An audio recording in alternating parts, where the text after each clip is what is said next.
On. I was just watching you and you said you wanted to brighten the mood. I don't know whether I'm on a lag or not. No, yeah, I do want to brighten the mood, please. All right, well... It's good for my mental health. We need to look after everybody's mental health here. I need to laugh. Okay, well, I'll tell you a Juha story. I don't know whether you've heard this story before. I mean, Juha is a folk figure in Islamic literature, oral literature. And, okay, so one day Juha is sitting with his friends in a cafe, and one of his friends is getting married. And they start discussing marriage, and they say to Juha, "Have you ever thought of getting married?" And Juha said, "Oh, yes, I did. In fact, I went in search for the perfect wife. I went to Isfahan, where I found a woman who was elegant and beautiful, but she wasn't worldly. So I went to Cairo, where I found a woman who was worldly and earthy, but she wasn't elegant, and she wasn't pious. So I went to Damascus, and I found a woman who was elegant, beautiful, worldly, pious, and in every way she was refined. She was definitely the perfect wife." And so his friend said, "So why didn't you marry her, Juha?" He looked sad and he said, "Well, unfortunately, she was looking for the perfect husband."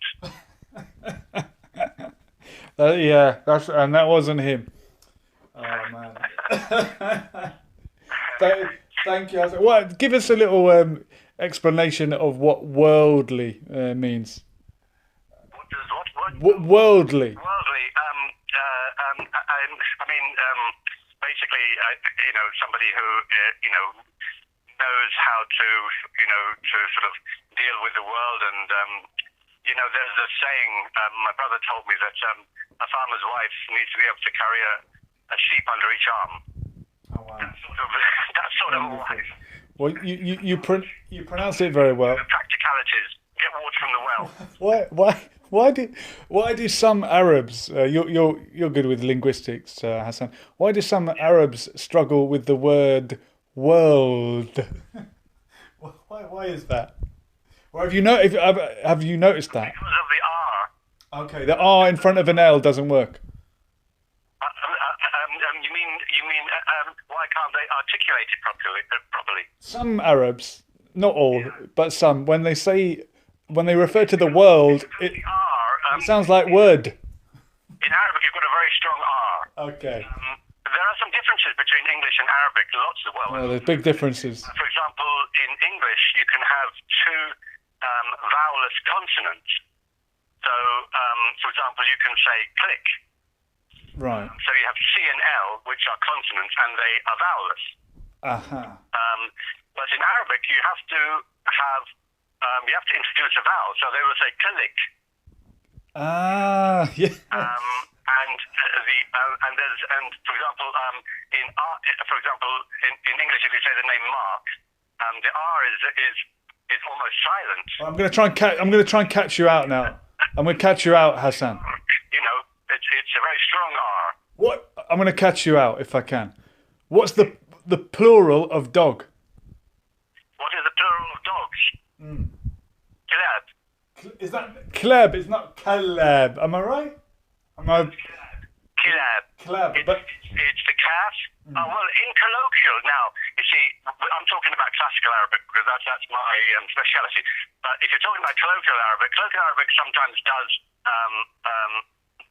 especially Moroccans. They bend the rules. Some of the dialects, they can have two consonants without a vowel. But in classical Arabic, you wouldn't. So kilab is kaf with a kasra, ki, lab. So it's not klab, it's kilab. Okay, you've proven your theory correct. No, it's a very good point you make. Well, I was going to ask you another question about worldly, only because I'm probably going to keep you up all night now if I can. You regret calling the show. Can worldly mean secular? Because secular it comes from the word for world, I think. Non-religious. For secular, usually used Almani. Okay, Almani. Almani is usually used for secular. Dunyawi would literally be worldly, dunyawi, from dunya. But actually, the word secular is usually elmani, from elm. And dunya, meaning world, has quite a negative context in Islam, I think. It does, because obviously, there's a dunya and an akhirah, and the dunya is this life of kind of material, this sort of bodily existence where there's so much bad going on, and akhirah is the place that we should aspire to. So, yeah, it's got that connotation. But actually, you will find some people. There is a name, an Arabic name, and you hear it's in Egypt a lot. Dunya. So you find some girls are called Dunya. Ah, a girl's name, Dunya. Not always has a bad context. Not always. Okay, not always, but I do hear the importance of detaching oneself from the dunya and therefore becoming more spiritual, possibly. Certainly in Sufi circles, that would be the aim. But I think that actually, I think you'll find that in mainstream Islam, there is very much this idea that we are meant to live in this life. We are meant to be part of this life. It's not. I think there's a saying, "La rahbaniyya fil Islam." There's no monasticism in Islam. So it's not like Christianity where monasticism is actually kind of encouraged. For mainstream Islam, there isn't really that, maybe in Sufism, but not in mainstream Islam.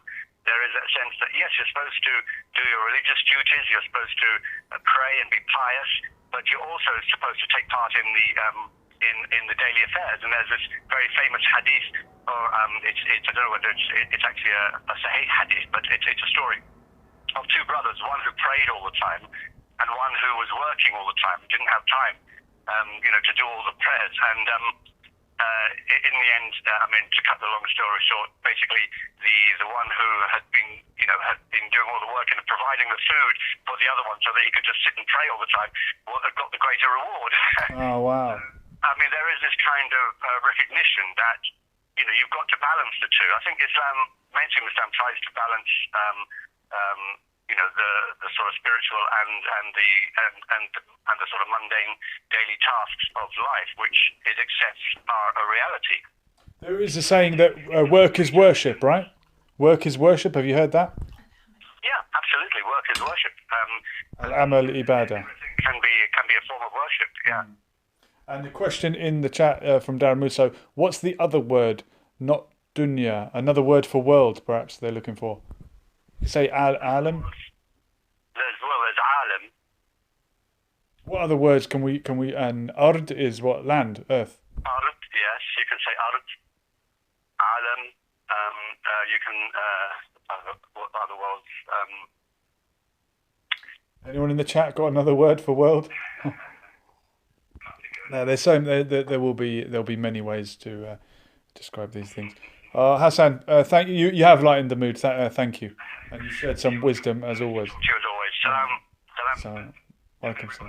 Thank you very much. Peace be with you. Thank you, Massa.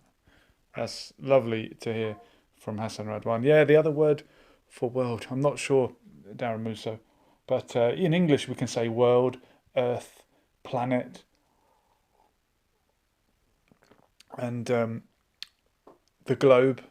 And Brian Dynas is saying, "Good show. Thank you very much, Brian. I think I know. Well, I think I was chatting to you earlier. So lovely to see you in here. Yeah, the lines are free. If anyone wants to get involved, it's 07491 751 203. If you want to talk about how this whole pandemic will affect the family, but if you want to go in a different direction, I'm happy to go with that. And this whole stay home, stay safe thing. How safe does it make you staying home all the time? I think we need to look after our health. I said tonight we need to look after our mental health. We need to be more positive. We need to get vitamin D. I still haven't heard from Triple T because I want to ask him, is it a lack of vitamin D that is making families, people from ethnic minorities, struggle more with COVID-19? I have a theory that it might be because surely a virus can't be racist, can it? Well, maybe it can. If there are genetic differences between the races and the ethnic groups, then there's no reason why we couldn't suppose that it would be a genetic reason. But some people are very reluctant to ever attribute anything to genetics, like differences between men and women, differences between the races.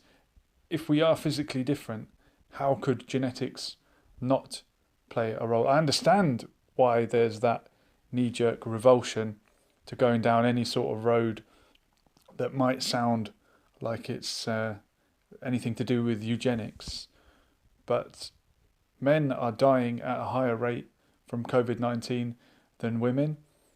I assume that's genetic, or maybe we just don't take care. Men don't take care of themselves. Men don't go to the doctor. But I think you will hear more about the disproportionate effects on black and minority ethnic people. I hate that term because black people are ethnic minority. You don't need to put black and minority ethnic. It's just ethnic minorities.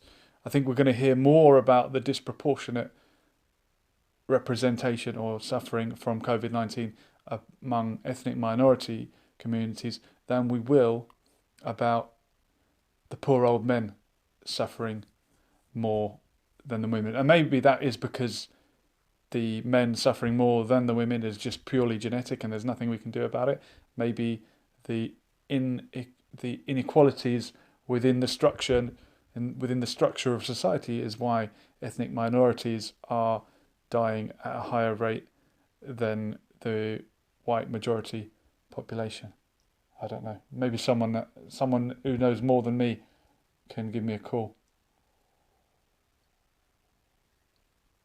It's a difficult one, and I think Dara Musso is agreeing with me. And Anabor Astril is in the chat. Good evening, sir. Lovely to have you with us. I hope you're staying safe and well. It's a difficult time. It's a difficult time. Somebody phone me up and tell me a joke. Who's got the best joke? Can someone beat Hassan Radwan's joke about Johar? In Ireland, the joke is normally just about a generic Irishman, but they do sort of have this habit of laughing, being able to laugh at themselves, and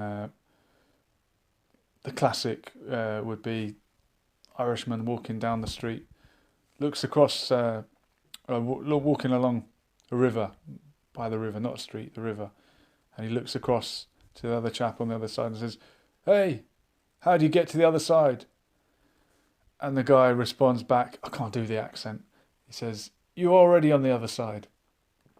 Yeah, that sort of thing. I think every community has their sort of people that are the butt of jokes usually. And Darren Musso is saying Kerry man joke. So in Ireland, it would be the Kerry man who gets picked on as being a bit of a thicker. Why is that, Darren Musso? Why do people from Kerry have the reputation? Is it because they're quite a rural community? I think people often discriminate.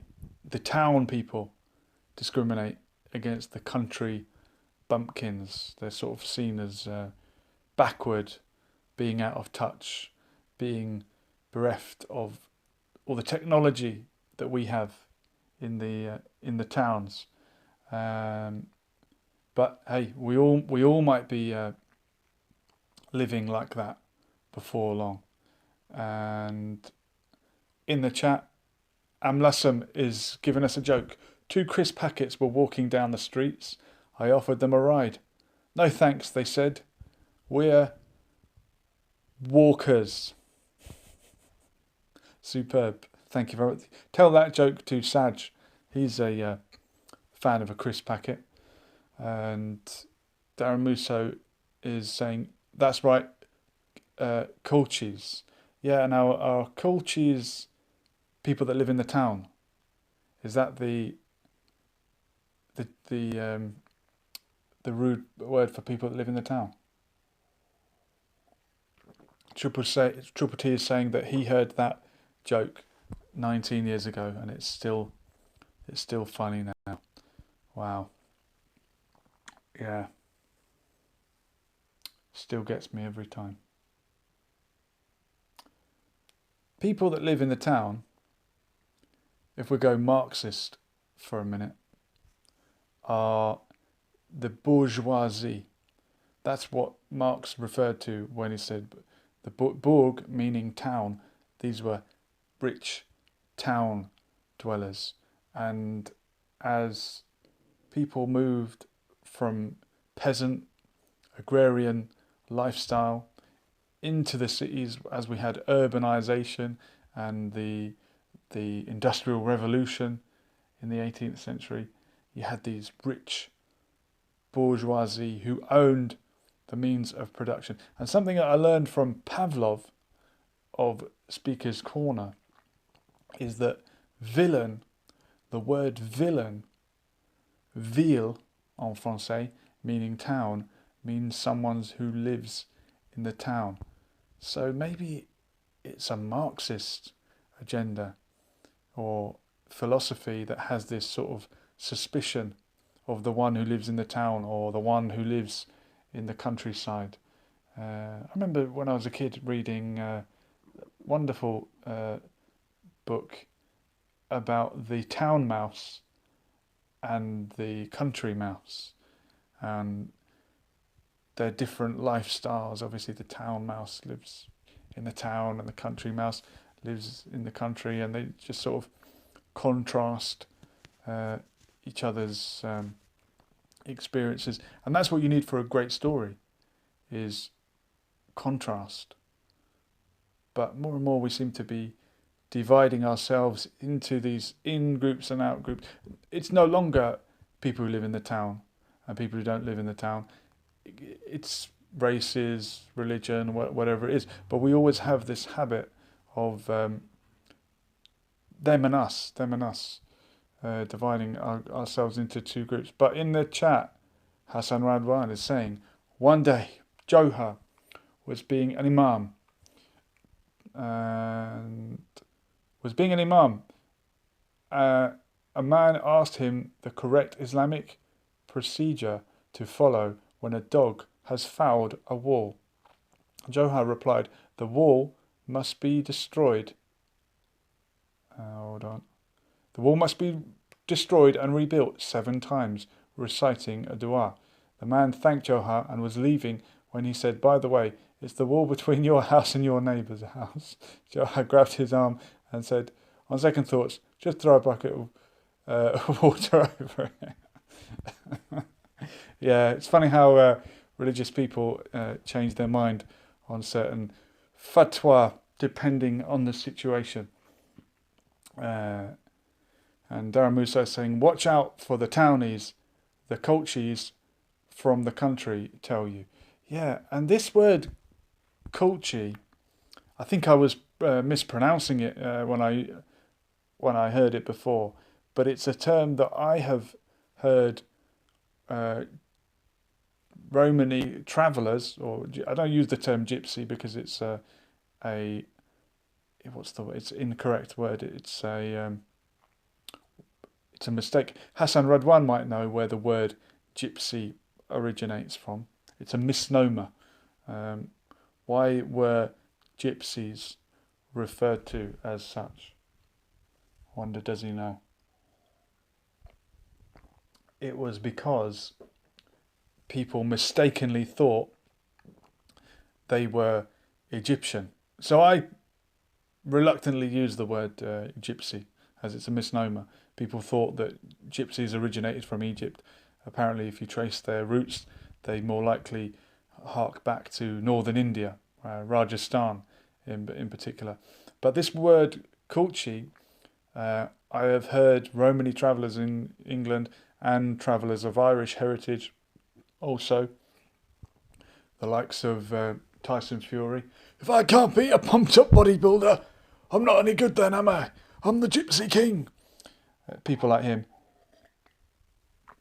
Um, they use the word Gulci to refer to anyone who's not a gypsy or a traveller. But in the chat, Hassan Radwan is he debating my origin story on the name gypsy?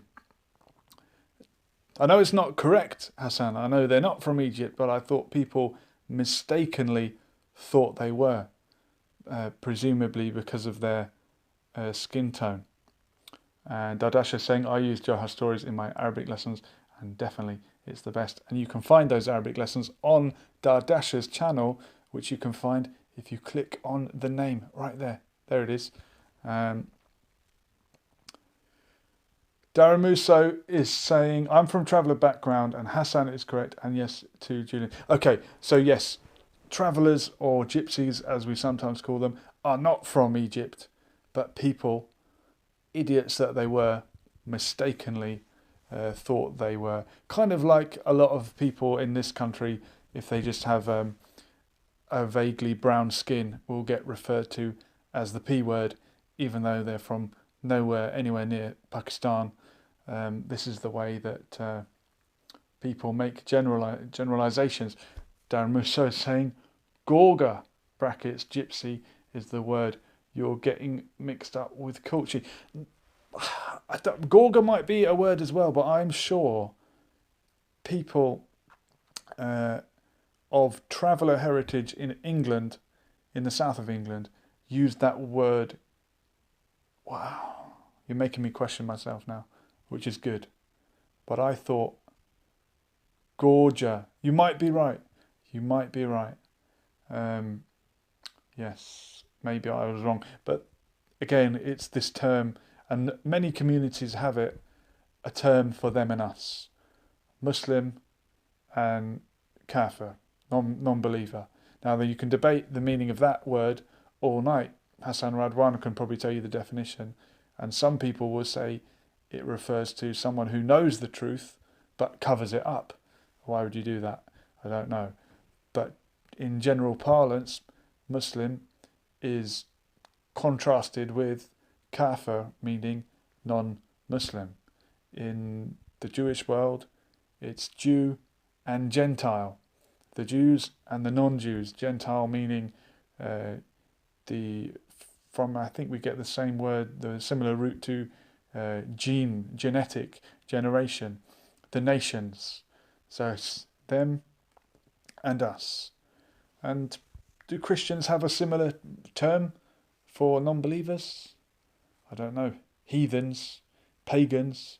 But definitely Jews and Muslims have a very pronounced term for them and us. You're either in or you're out. And Triple T is asking what P word. I don't wish to say it. And Dardasha is saying I need to work on my English now so I can say the word world properly. Oh, don't worry, Dardasha. You speak two languages. That's more than most people. More than me. I speak one and a quarter, barely. Actually, I do speak a little bit of everything. If we'll try and experiment. Give me a language in the chat, and I'll give you a word in that language on the spot. No Google. Look, no hands. See if I can give you a little phrase in anything you like. French, German, anything you like. French, anything. Preferably French or German. Anyone? Anyone in the chat? Want to choose a language? Could be French or German. Up to you. Go on. Polish. What do you want? What language do you want me to speak? Oh, Dardasha is saying French. Thanks, Dardasha. Dutch. I've had Dutch. Danka. Danka is thank you in Dutch. DJ Rustler is saying Fardi, but Farsi. Salam, Khubi, Chatori. Boro, bokhor, bifam. There you go. Sheb khair. I just said good night in Farsi. And Hassan Radwan's given me a choice of French or German. Well, what can I say? Merci beaucoup, Hassan. There's a nice bit of German for you. Was that French? Jamaican. Triple T. Jamaican me crazy. I can actually, I could give you a word in Jamaican patois. Pickney. Pickney.